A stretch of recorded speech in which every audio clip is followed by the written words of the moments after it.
Béton, Fatibé, béton, béton, béton, le peuple d'abord, le peuple d'abord, le peuple d'abord, d'abord, peuple. Fati est pas peuple, apprécie en confiance. On dit pas qu'humiliation pour la boca d'ailleurs. Ta passion merci à salili comme ma belle. On l'a dit dans nos yeux alors amusé. Je ne trahirai jamais mon pays. Congo na biso kaka moko yo. Fati, soki sa peuple congolais koseka. Fati, oh yo.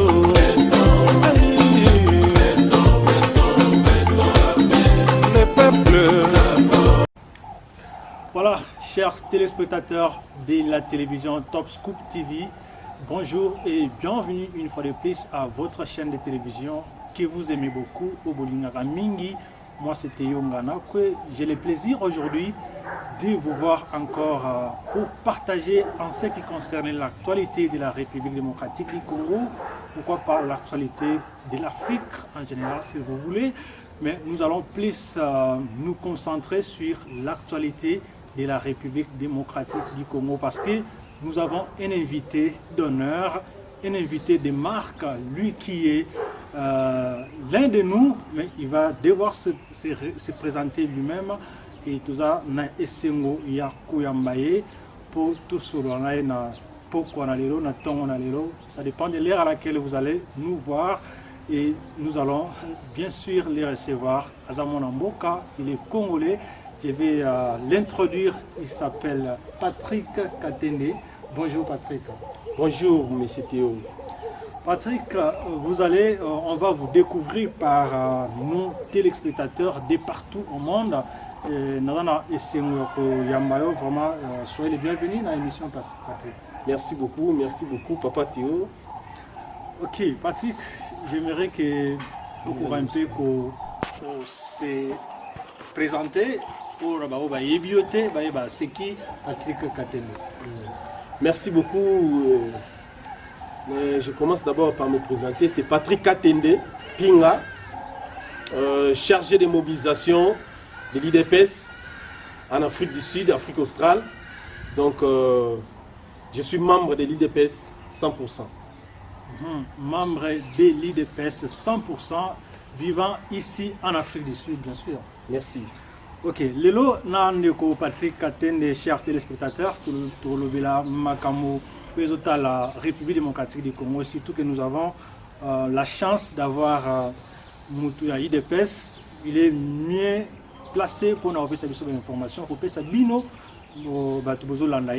informations sur et aussi nous serons là pour non seulement Kolanda Oyazo Pesa, mais aussi contredire s'il est en erreur et vous aussi. Vous pouvez contredire, donner un message par rapport au Yazo Loba. Vous avez le droit de le faire dans les commentaires, dans la chaîne Nabiso, il y a YouTube. Qu'est-ce qui se passe avec la CENI? Où en est-on plus précisément avec la CENI et la République démocratique du Congo? Pour le BLAP, est allé la décision. Le gouvernement a eu en ce qui concerne la baisse à prix, c'est centre dans le cadre du social de la République démocratique du Congo. Et nous allons aussi parler de l'état des sièges, comment ça continue à se comporter. Pour le candidature, il y a le président Antoine Félix Tshisekedi en 2023 et comment l'IDPS se comporte. Comment Bazo s'est préparé par rapport à l'élection il y a 2023. Patrick Katende sans transition, j'aimerais bien tout le bilan à CENI.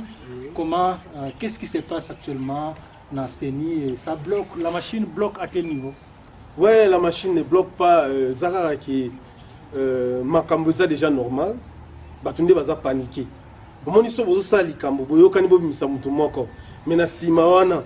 Bato bazala ba calcul mususu o bazobeta bazana posa et salama bato bazola na kanyaka bato mususu ba s'attendre que babimisa mbongo na sima biloko wana donc na repesa ngo ba développement muké ezake abesole ou faut totaler malamu candidat na bango bayaki na ye candidat na bango bayaki na ye bango balingaki bango moko nde bamemaye et pas chef de l'état ye moko amemaye mais candidat ke ye moko et pas chef de l'état akutana président de la république amoniongo mabe nde baproblème eza na kati wana.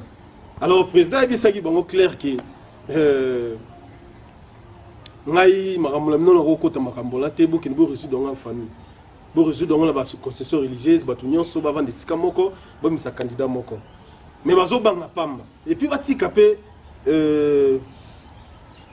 kopesa intention ya tribalisme papa te toboye eloko wana eza lokola ekoma lokola bitidi tu vois parce que cette fois-ci ekomi kaka ke non soki bapesi un conseiller mosala apesi baluba babimisi comme président Seni to batelika kombo baya muluba te donc muluba cause président ya à cause président Seni te na Congo non aza mutu wa mutu nyonso ndenge moko malumalu ndenge moko ngoyi mulunda baza baswahili zomon ngoyi mulunda za pasteur maza muswahili katange kabila katange.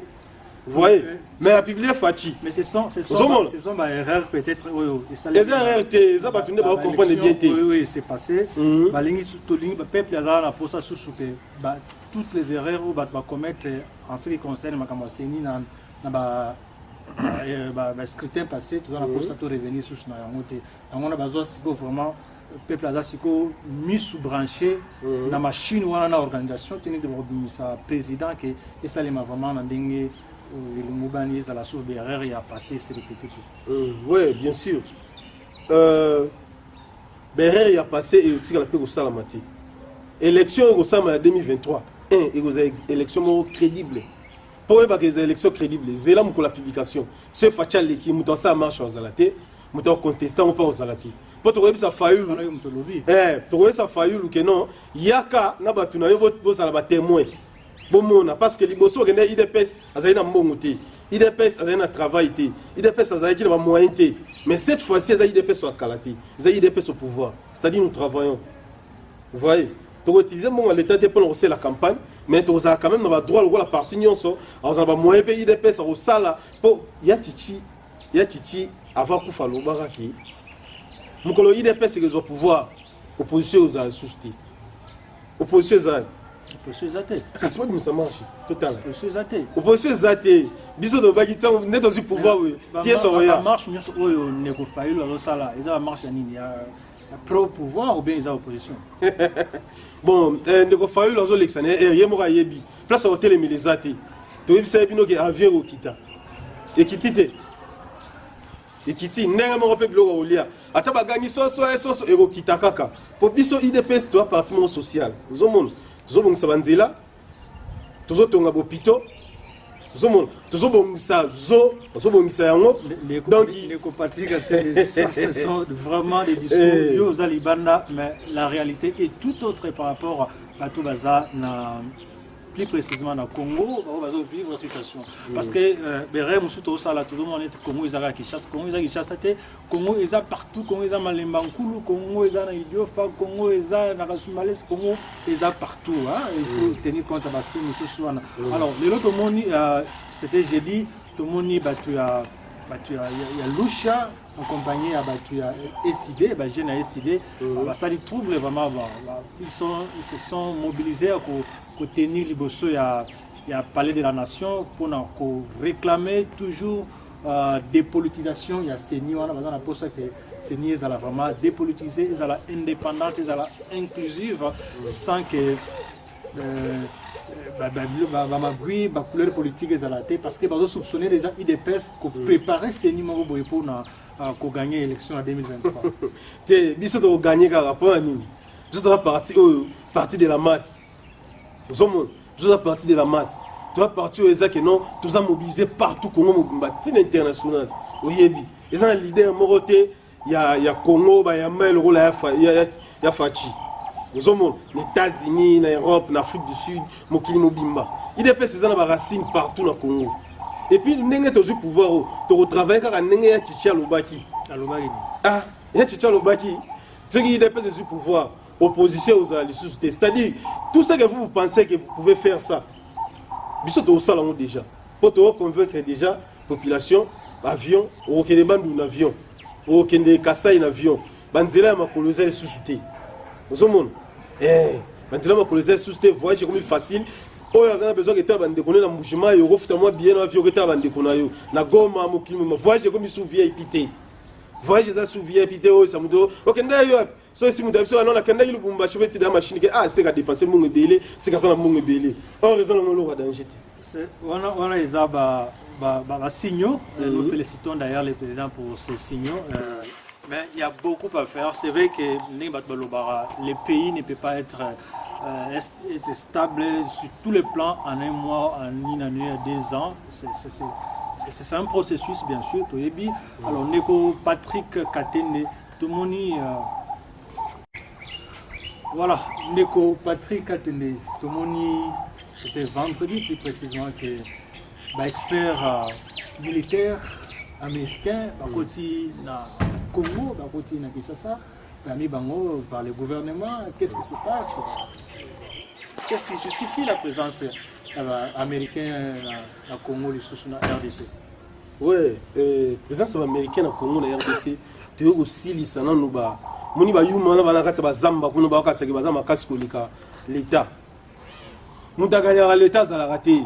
Soko za zamba bima la yo soko sala rakop na ba rebelle tika l'état za la rap plus fort et puis dans les pays puissants le ba RDC bu nous non moins de présence américain ba américain ba rebellité bon ba mathématicien ba na ba formule sika qui est en auto ta faire des ça quota ton kangama lo ba mbinzo mukamate mais tout le américain parce que les américains va aller dans le mot et pas ambition la RDC ça fait longtemps à travers il y a MONUSCO et pourquoi guerre RCC la terre pendant que la MONUSCO est là chez nous ouais au moins façon ba to collaborer na MONUSCO liboso na gouvernement liboso na façon ba collaborer na MONUSCO na gouvernement oyo les années moroté gouvernement liboso azaki na ba laisser aller ba complice ma belé ba no ko kwasu ko contrôler est il y a là on fatigue béton les railler à bétonner est état de siège vous comprenez état de siège ne ba état de siège voilà ba on nyonso tout bazana ko mo ndo moni sali ki ba rebelle tout ba se retrouver na bazamba ya na bazamba mi ba aller place ba rebelle bazali ba musu bazana nord na zamba ya nord ba musu bazana zamba musu koto de quand la est wana quelque part bazana bazamba wana alors FARDC ici déjà c'est étudier déjà terrain ba américain les ba ko support ba Kenya les ba koti ba ko support tant toujours attaquer ya ndeko aussi ça masolo nyonso to patrouiller zamba ma mutu kitoko to kangi ba moni ba diable wana miki ba tigali wana l'esprit mabe wana o lo koti sabango l'esprit mo islamique ya ko bomara ba to ko kata ba to ko kanga ba to na nyonso be des autres qui ici là qui ni ozonga na est IDPS na ba to bazolo ba que IDPS so ineni tant to ko malera campagne ba place au boko maraté na campagne on a tout en 2023 donc ça campagne qu'on a soki état de 16 sili avant élection. Ça sera une chose à féliciter, mesdames, messieurs. Merci à vous tous qui continuent à suivre cette émission. Nous sommes en train de nous partager, avec notre frère qui est Patrick Katende, qui est l'un des ambassadeurs de l'IDPS ici en République sud-africaine. Si vous avez nombreux en train de nous suivre, si vous voulez signer votre présence, faites-le simplement beaucoup moins. Un petit message dans les commentaires, mais aussi partager cette émission, mais aussi aimer, pourquoi pas vous abonner massivement à cette chaîne de télévision. Je salue la Papi Cousin, je salue mon apoto José Moubois, je salue toutes les personnes qui sont en train de suivre cette émission. Pourquoi pas Eli Niemboué, Niekas, vous tous, je vous salue, merci. Patrick Katene, Toumouni, la décision des amis, la cadre social, donc nous sommes Kitita, est-ce qu'aujourd'hui on peut dire que ça va, les sociaux de la RDC est en train de rejoindre le changement et ils ont aidé quand même pour procéder. Ouais, moni batebele le sous-soupé bazo na ko découvrir mon marambo té. Moni l'état l'air à son peuple na yé. Akaboyela bato mbongo té. Nde bato bando kanisa ke non. Ah tsekenda le kina pouvoir to bongi c'est-à-dire kabila mbongo té. Yo faut ça là nous faut ça là, faut travailler. Mais l'état on peut ça nous avantage.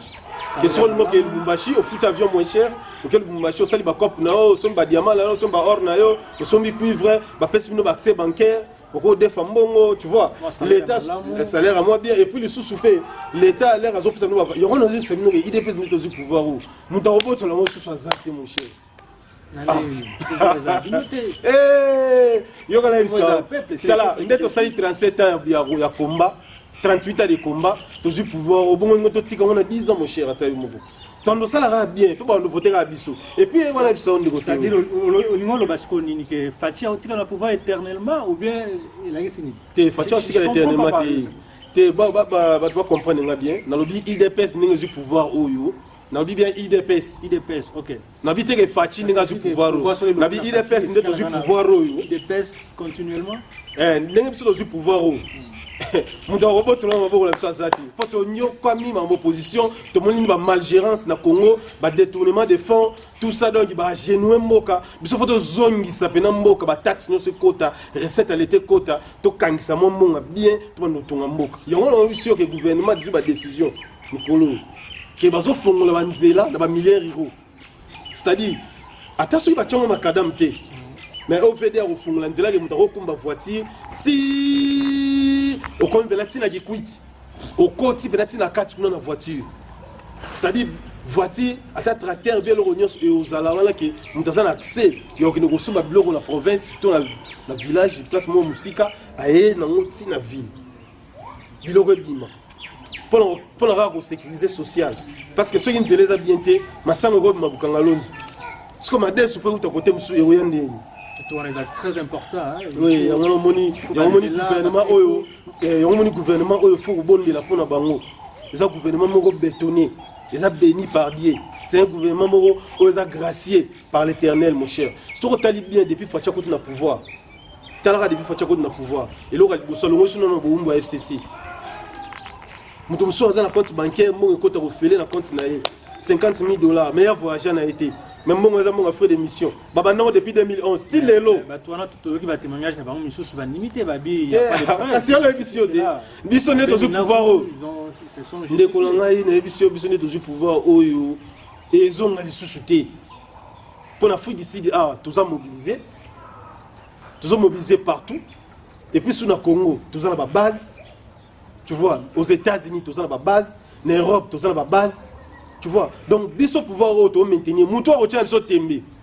Parti politique n'a pas été dans stade. Avant le bao ou gagner. À que nous comptons dans un stade de Marti. Et sidé moko sans balier. Vous avez ne pas voir le faïlu te, faïlu sans balier. À que ton stade de Marti. À bandela. On va mis à 0 hein. C'est pas impossible. Faïlu fait des pleins hein, c'est pas impossible. Fati béton les hommes mystiques. Ils ont mobilisé bah tout. Ah on kogaté. Au moment où bah tout va télémaguer na liboso à parler du peuple. Oui, toi là était la démocratie. Bako ça va marche na bango mais ba so katé. Mais yo na bisa yo. Au moni soko lingi ma ba marche. Les ba règle oyo folanda. Na ko tangelo quelques règles. On salue. Ba tambola rapemi na terrasse té.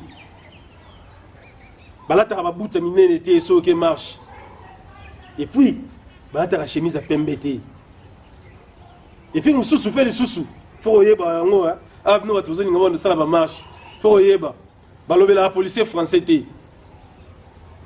ba expliquer pe policier constitution té yeba banzela zalambango na bandeli yeba banzela zalambango a on dimi osala marche so yebi biloko ayo sauté ba chobo yebité mukamate franchement il est pèse mukamate ya bisayo biso to signer ma mwana talaka Afrika tene va nous dévoiler bah secret nyonso ya marche awa c'est intéressant pour la téléspectateurs Nabiso, mais Patrick social, il y a à boire et à manger dans les sociales. Hein. Aujourd'hui, le courant dans la RDC, dans le Congo, c'est un problème. L'eau, c'est un problème. Est-ce que les sociales, sur quelle base les sociales, aux autres, non, ça va, qui est déjà à l'aise, ça va. Alors que le courant, voilà. L'eau, c'est ce qui est la base, même à manger les paniers de la ménagère. Voilà. Côté social, au moni, sur vision. Il y a gouvernement, il y a Fati Béton, Fati Aigle. Donc, les gouvernements, il y a Moussika. Il y a Fati Aloba Nabiso. Je vous donnerai, écoute. Le projet ne manque pas. Ouais, Fati nous avait dit que je vous donnerai un pays puissant. Collier Zoloté, donne-nous un pays puissant. Pas, je vous donnerai. Ouais. Donnerai les Abandi déjà au PS, il a déjà commencé. Premièrement, quitter nos avions. Il y a des temps où déjà on déplace à rater. On a déjà un otage. On déplacer tes dépôts où tu as est, il y a Gishasa, on a billet, il y a aux l'est, aux alarangoté, au Karama la Gishasa, au Koli, au Bali, au Boti, dépôts où on a Gishasa qui est dans la province orientale, moi, on a sous l'Équateur, les athées, billets à cher. Donc, comme un peuple morobo, tout ça isolé. C'est quoi toujours liberté, tu es libre.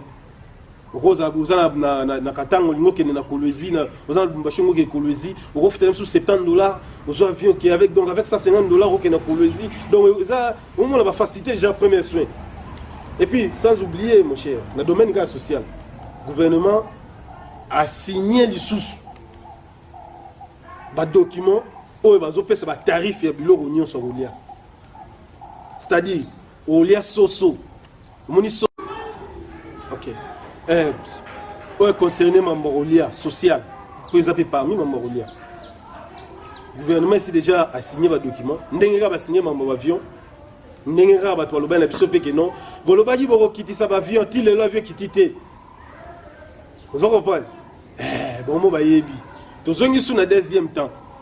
Côté il y a Mambutali social à Rolia. Le gouvernement a signé déjà un document Mambutu que Soso, carton à Soso, et ce moment là $15.5. $15.5. Carton Soso à 10 kilos.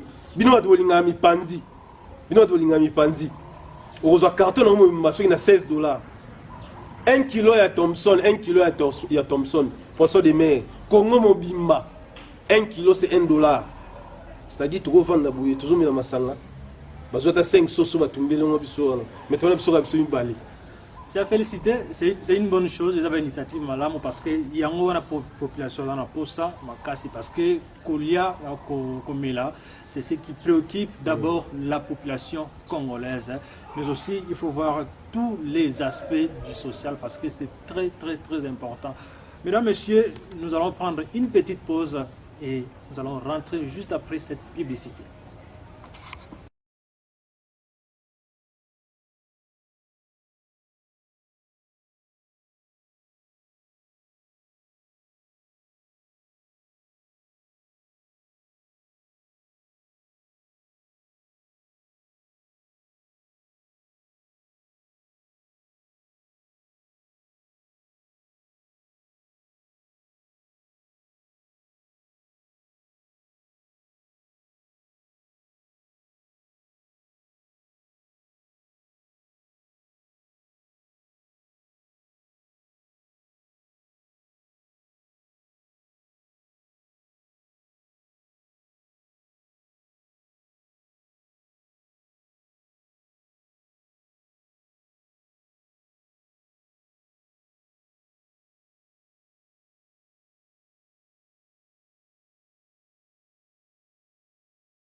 sur ces plateaux, j'arrive ici pour continuer avec notre émission avec mon amboka Patrick Katende qui nous a fait le plaisir d'être là sur ces plateaux pour analyser la situation relative aux conditions de la République démocratique du Congo par rapport à ce qui concerne les social, l'environnement et consorts. On en a parlé en long et en large. Nous sommes en train de chuter petit à petit vers la fin de cette émission. Nous sommes en train d'aller petit à petit vers la fin de cette émission, excusez-moi. Et Patrick Katende, où en est-on avec l'état des sièges dans l'Est? Il y a pays. En tout cas, état des sièges, mon cher, en tout cas, c'est bon. Hein? En tout cas, c'est vraiment c'est bon. Les autres, les gars, bien. Le gouvernement ne peut pas travailler bien. La Soudan ne peut pas bien. Mais ADF va continuer au Bomakaka. Mon cher, c'est Bitumbate. Je suis à la place où il était au Kima. Tozo Kanga Bango FARDC. Il y a Makasi. Donc, nous avons dit Basamboué. Les rebelles vont déposer. Bino va tout ça va désordre dans l'Est. Bako Kanga Bino Moko Vina Mino dans la passe. Et ta ba o bazana Kishasa. Ceux qui Bino vont continuer à soutenir Bata Est. Bisona Bino to aussi là. To ça va beaucoup bimate mezate. Mon cher, lui qui n'était dans l'état de siège dans l'Est. FARDC n'est pas dans les rebelles. Les attaques rebelles n'ont pas attaqué. Non. Vous avez des preuves. Ouais. Ah, FARDC a un avantage belé. FARDC a un minou qui a ma casse aux rebelles. Est-ce que les lots FARDC a vraiment dans la condition, vraiment dans la condition, nous sommes au et c'est une fois à la peau, ça nous sala bien. En tout cas, FARDC a bien doté. FARDC a doté dans le matos nyonso. Ba minutieux bien bazala donc et là téléka ya pas monter soldats congolais. Vous voyez soldats congolais bisone ba kolo zamba rebelle za mupaya to kanga kaka ba kosila suka ba kosila parce que moi nangé ba lobaka soki guerre ezali faut kanga ba benga breakthrough c'est-à-dire place ba côté là place ba côté les place ba sur bloc olia place ba sur renfort place ba sur kisi place ba ce que faire de ces aériens nyonso wana ici déjà quand kala ba entraîner sur tout na bazamba tout FARDC zawana FARDC zo contrôler nde bazana so bloc les sili bango basambui soka beli ya sambui donc roza na kata zamba bu beli moi aux traitements zati et jusqu'à quand l'état des sièges? Bon, l'état des sièges bientôt les aussi là au monde renfort yi fatila na kena États-Unis et bisara biso bu. Alors qu'est-ce qui garantit la population que l'état des sièges serait stylé RPC? Parce que il y a la stratégie.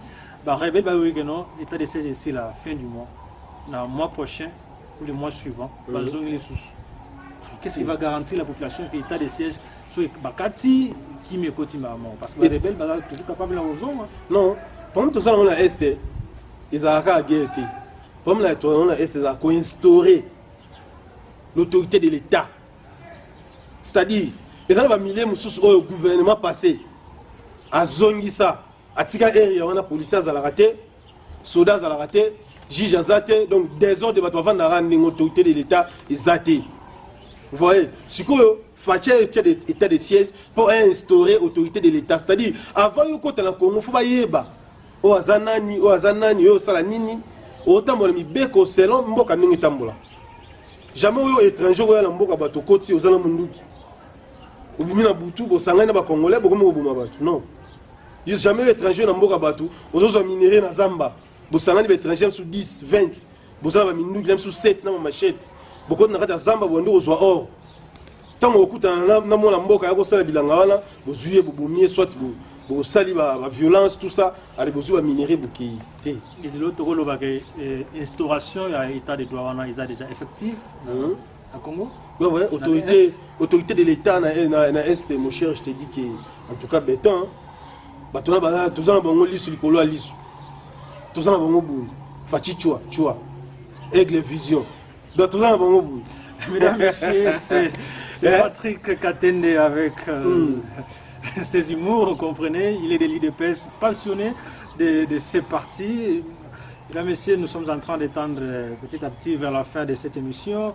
Patrick Katende Tokosuka Awa, sujet à l'élection en 2023. Na couloir tout ça sur la flash ingabo moko lobi que IDPS ceux qui font longue donc pouvoir les hommes en avoir quoi. Na pour ça autant comme tu yomo autant comme. Ouais, na ibisa yobo. Ya Chichi Alobaki. Le patriarche ya Chichi Alobaki boui. IDPS au pouvoir, il n'y aura pas l'opposition. Le président de l'IDPS na stade a dit que ndenge tozu pouvoir oyo tie soroya. Pouvoir on na IDPS et ils ont insulté mon cher. Pourquoi na biso bongo? Tozo matisse économie au Congo. To comme ça Congo un pays puissant.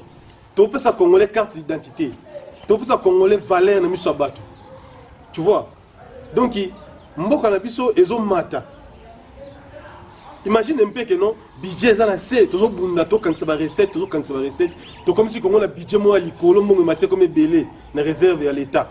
À l'état zo ngo to pesa mo mutu mo boye non identifié tata na to yebité, maman la to yebité, place à kola to yebité demi Dakar, aya comme président pas y ba mo anyonso. Te simbate. Tu vois et puis sous point dans lobby que IDPS n'est toujours pouvoir au zoom saté. Parce que mon biso na IDPS toyebi pasi ya congolais toza bato oyo tolingi Congo tokobongisa Congo très bien tokotonga banzela tokotonga bopito mola tosisa 2023 facha koleka obeta demanda wana eza yasi et puis ata soki balie na biso oyo toza na bango tobi ça va tokomi na 2023 moto amutaki na nzela na ye idepesa kolia kaka et puis na 2028 en 2028, après président de la République, tant si ça mandat na ye, président au remplacé wana, à Ozalaram de IDPS. Voilà. Mais moi je pense que pour la moni place wana et zala Jean-Marc Abound. Pour vision il y a Jean-Marc Abound, na ya Fachi, na IDPS. Tant on t'a la bonne Jean-Marc Abound aigle vision maître nageur. Donc il y a Azali Kolo. Donc il y a Nazawana, Aroma président de la République. Papa Théo, quand on a après Fatih, c'est Jean-Marc Kaboun. Parce que le président a besoin d'IDPS. Et puis tu as préparé ce candidat Moussous, il y a IDPS, oh, on a président. Alors nous l'avons alignement façon Fatih au dirigeant Moka. N'est Jean-Marc Kaboun pas au dirigeant, n'est secrétaire général, absolument encore un peu bien candidat au Bima, président Abisso permanent à IDPS, il n'y a pas au Landara procédure. Mesdames et messieurs, ça c'est l'engagement que Patrick Katende. Patrick, avant que nous puissions faire cette émission, j'aimerais vous poser une question par rapport à l'actualité au Tchonika. D'ailleurs, c'est toujours l'actualité sur loi Tchani pour la congolité. Moi, personnellement, point de vue les années par rapport à loi. Bon, loi Tchani, Ezali, loi Moko, c'est bien pour protéger la souveraineté de Nabiso. Surtout, biso ba congolais des pères et des mères toujours minimiser bande ko biso baza ba demi ba métis atala noir madame métis a pays musu na pays musu et puis to boya ba bloc wana to pese exemple toujours mutu mo ga maman na ya zambien papa na congolais tu vois alors mudande ngona comme président de la république ce que Zambie a déclaré guerre entre Zambie et RDC guerre ce que le président Koto a côté la nani. À côté de la donc on a tu as osé en amont biso.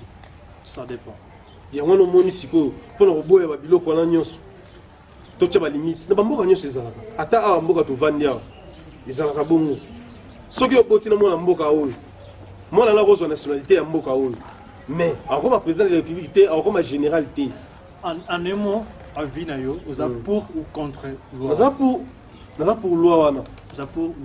Merci beaucoup, mesdames et messieurs. Nous sommes arrivés complètement à la fin de cette émission. Patrick, juste moi, Mbote et puis toi. Oui, nous sommes pesa Mbote. Nous avons Mbote Liboso, na président Nabiso fédéral Nabiso Didier Dikamba. Il y a un leader Nabiso IDPS Afrique d'ici Mobimba. Donc, nous avons appelé sous-député. En même temps, comme ambassadeur Nabiso, je pense. Ils sont encore bien. Et puis, na PCP Mbote na vice na Didier Famba. Na PCP président Quentin Mbote. Na PCP président na biso ya fédéral na biso mususu pe na PCP no Mbote na PCP Jean-Marc Abound. Président na biso na PCP secrétaire général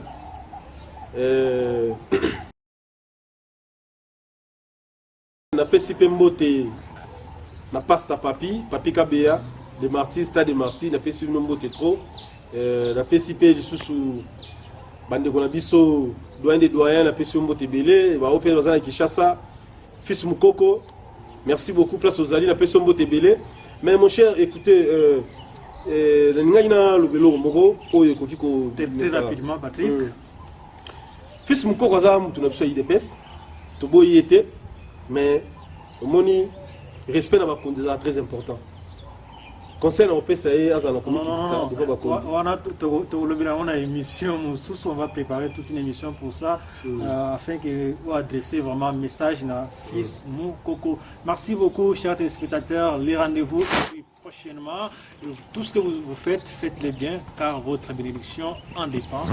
Aimez et abonnez-vous massivement à cette chaîne de télévision. Merci, bye.